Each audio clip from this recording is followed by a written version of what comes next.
Hi, it's David here. Okay, so I want to talk to you a little bit about writing novels today, and some of the questions that I get in my writing workshops go something like this. I'm not really interested in writing a commercial story. I'm more interested in writing my own kind of genre that doesn't really quite fit in with others. How do I do that and make money at the same time? I'm going to tell you, it's really, really difficult to do that. If you're not giving the market what the market wants, the market will turn around and and you'll suffer the consequences. You won't sell what you're hoping to sell. On the other hand, if you're writing a story just for your own interest, maybe just for your own family and friends to consume, that's fine. Have at it, enjoy.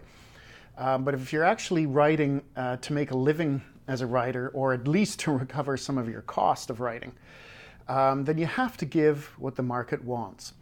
And part of the issue that I run into is are writers who say, well, I don't want to sell out. I don't want to write that crappy 50 Shades of Grey stuff, or yet another teen vampire novel, or those sorts of things.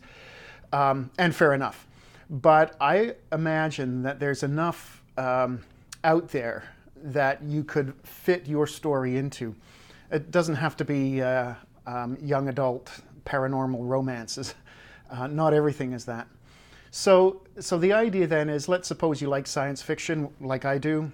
You want to write a story like Star Trek. Okay, so that's a ship kind of story going out on quests. Easy enough to do.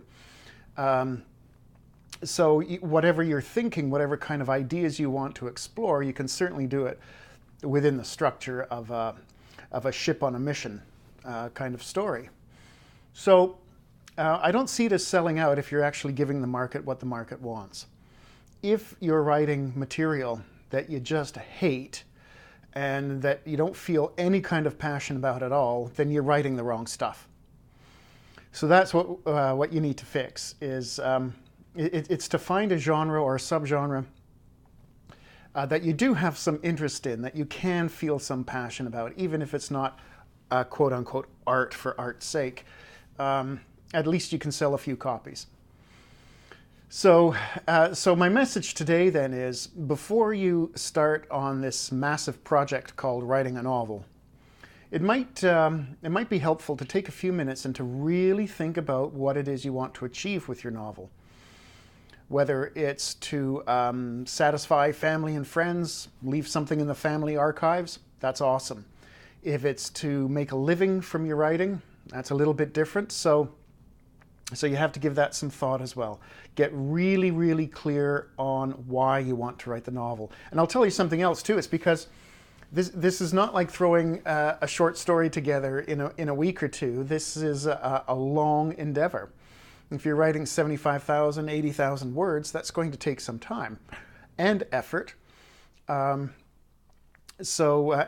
every writer I know hits a wall at some point in the course of their writing where they want to give up. It's like, they're not feeling it anymore. It's getting boring and dull, and I suck as a writer and everything else.